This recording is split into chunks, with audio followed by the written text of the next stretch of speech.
Bismillahirrahmanirrahim. Assalamualaikum warahmatullahi wabarakatuh. Kembali lagi dengan aku Muhib di channel YouTube aku Muhib9. Seperti video sebelumnya yang kita masih kita review buku ekonomi, tapi yang kemarin adalah dasar-dasar ekonomi. Kali ini kita naik step selanjutnya, lebih spesifik dari video sebelumnya. Kita ke tapi ke ekonomi mikro. Kita kali ini aku ingin review buku ekonomi mikro, bukunya ada di depan aku sini. Tapi sebelum kita ambil dan kita review bukunya, kita intro dulu.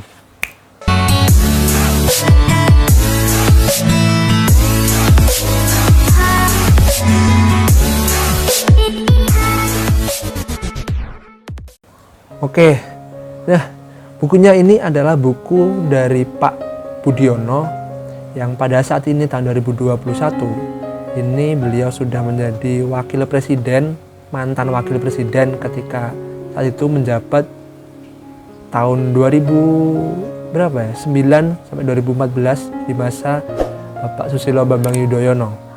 Nah, Bapak Budiono ini juga dulunya adalah seorang dosen, atau mungkin sekarang juga masih, tapi juga nggak tahu juga.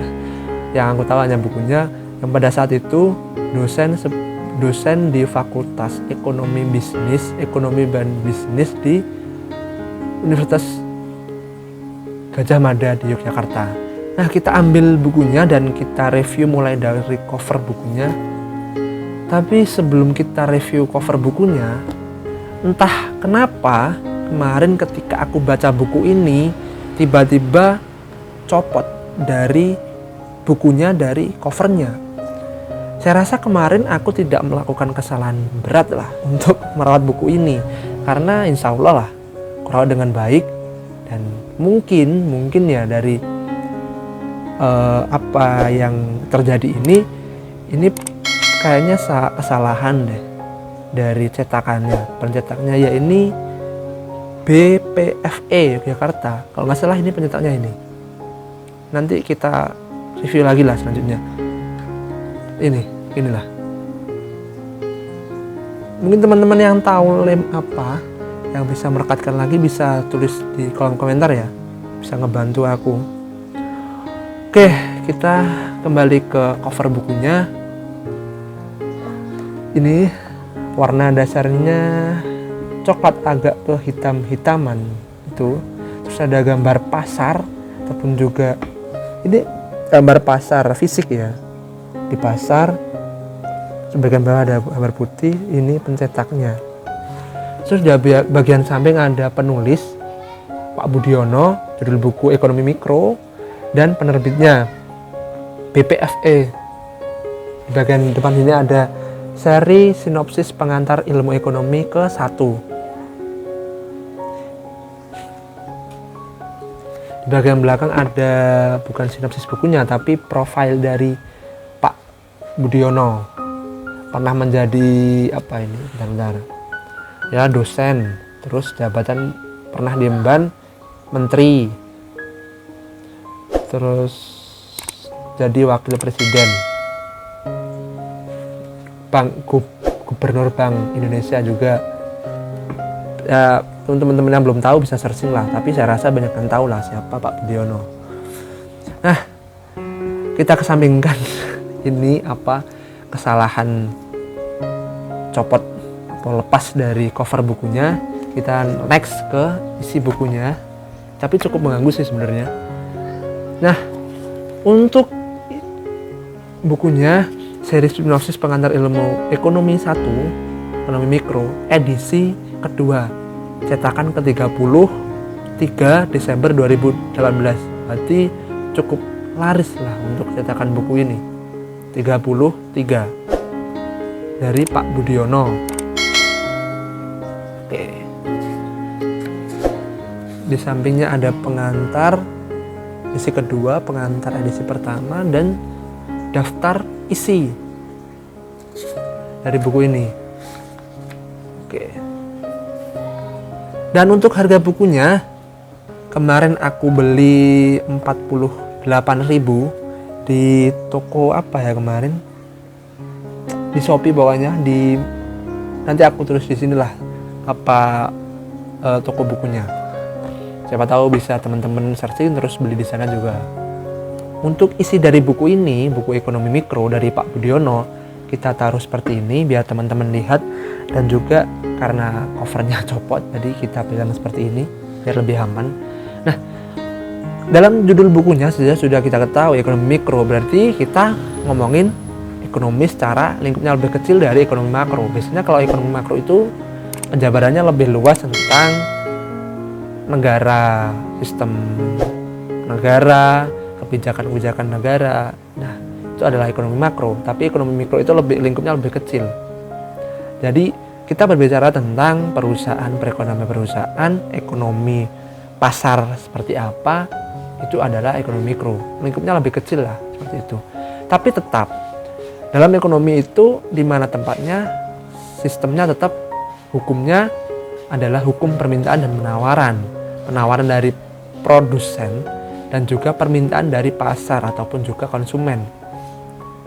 Jadi pertemuan dari produsen dan konsumen itu adalah pasar. Pasar bukan dalam artian fisik ya, fisik pasar yang kita ketahui, tetapi dalam artian dalam buku ini ataupun juga kita ketahui bagaimana pertemuan produsen dan konsumen itu dalam pasar. Jadi produsen menjual barangannya dan konsumen membeli barangnya, itu adalah pasar dalam konsep teori seperti itu. Dalam bab pertama, kita cek dulu. Dalam bab pertama, dalam buku ini ngomongin atau bicara tentang kerangka dasar suatu perekonomian. Nah, dalam ilmu ekonomi itu ada kerangka yang namanya kegiatan ekonomi. Nah, kegiatan ekonomi itu ada 3. Yang pertama adalah produsen, seperti yang aku katakan tadi, yang memproduksi barang.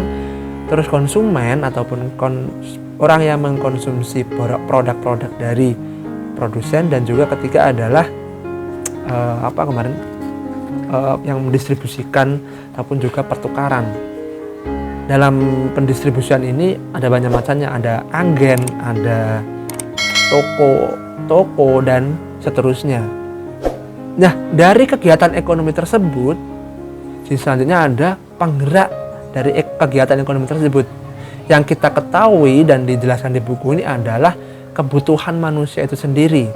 Nah, kebutuhan manusia itu sendiri yang pertama adalah dalam ekonomi tradisional dia bisa membuat produknya sendiri untuk dinikmati sendiri. Tetapi lambat laun, dan yang pernah aku jelaskan di video sebelumnya, lambat laun di zaman modern manusia tidak bisa memenuhi kebutuhan itu sendiri dalam dirinya sendiri. Mereka membutuhkan bantuan orang lain yang bisa dipenuhi oleh seorang produsen. Makanya dia membeli produk tersebut.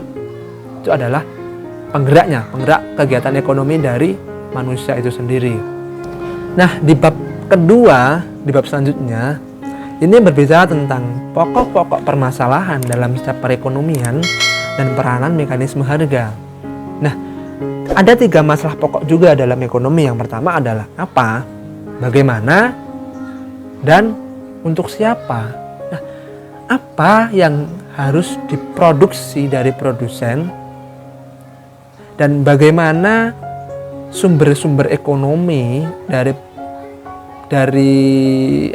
lingkungan sekitar itu bisa dimanfaatkan untuk memenuhi kebutuhan manusia tersebut yang kita bahas di bab ke-1.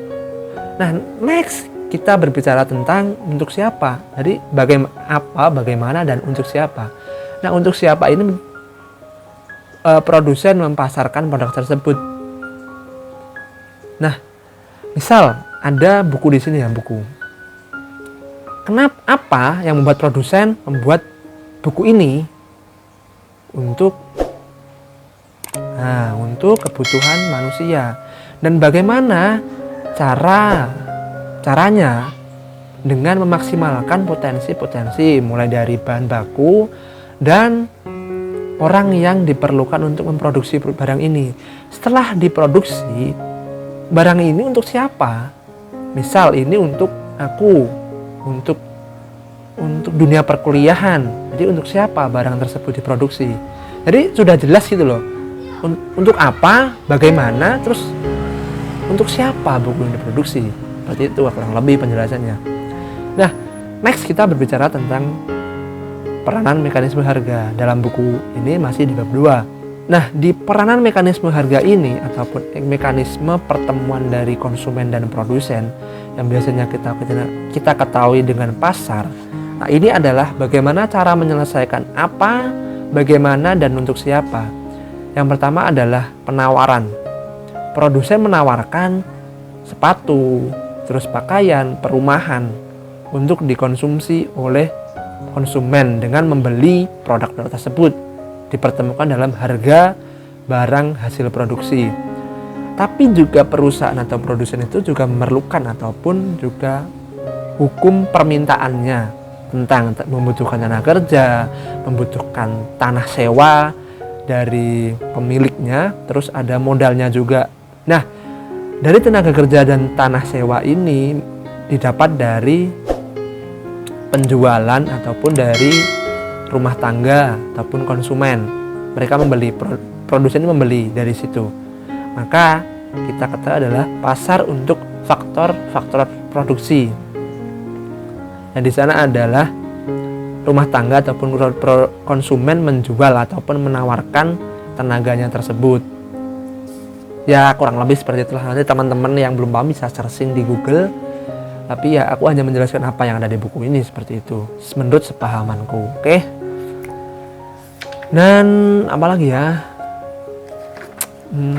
di bab-bab selanjutnya ya bisa teman-teman lihat dalam daftar isi perilaku konsumen dan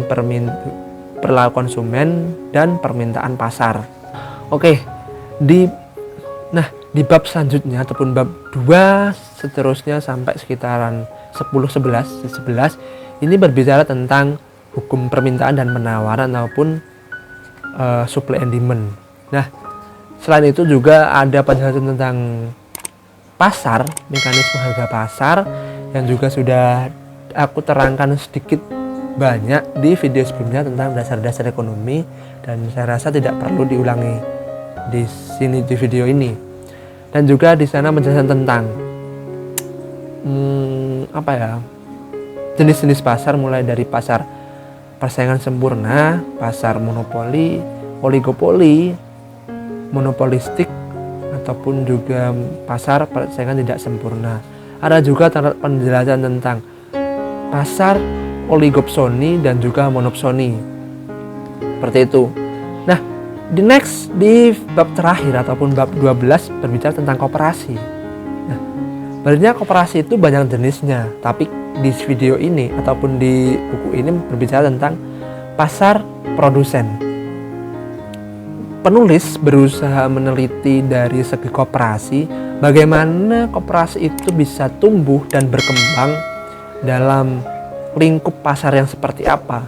Apakah dalam pasar persaingan sempurna sebuah ekonomi koperasi itu bisa bertumbuh dan berkembang, ataukah sebaliknya koperasi itu harus memonopoli sebuah pasar untuk tumbuh dan berkembang.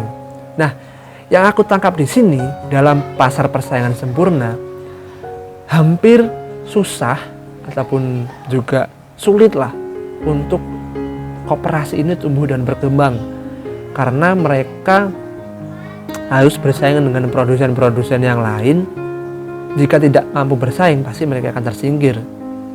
Nah, dalam pasar monopoli, ketika banyak penjual ini ya, banyak orang-orang yang penjual tapi tidak masuk koperasi, dan suatu waktu dia masuk dalam koperasi, di situ mereka berusaha memainkan harga.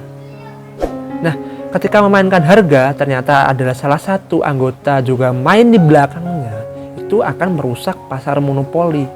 Bisa juga nanti dia ini yang memainkan pasar, justru membuat koperasi lagi, koperasi tandingan, karena di dasar dia tidak menguntungkan di pasar monopoli bersama koperasi lama.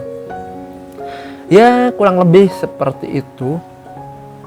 Nanti teman-teman bisa cek kurang lebihnya dari koperasi dalam persaingan sempurna itu seperti apa, yang dirasanya cukup minim kemampuannya untuk menguasai pasar ataupun juga tumbuh dan berkembang di sana. Tapi dalam monopoli, pasar koperasi monopoli dirasa mampu bertumbuh berkembang, tapi ada kemungkinan-kemungkinan lain yang menghambat dan juga menghancurkan tersebut. Dan tambahan sedikit, yang bisa bertumbuh dan berkembangnya perekonomian koperasi itu dengan rasa memiliki dan juga rasa kebersamaan. Ya, seperti itu. Mungkin itu saja review buku kali ini. Jika menurut teman-teman bermanfaat, bisa like, comment, share, subscribe. Sekian dari aku, review buku Ekonomi Mikro yang copot bagian covernya, sedikit kritikan untuk penerbitnya. Itu saja. Assalamualaikum warahmatullahi wabarakatuh.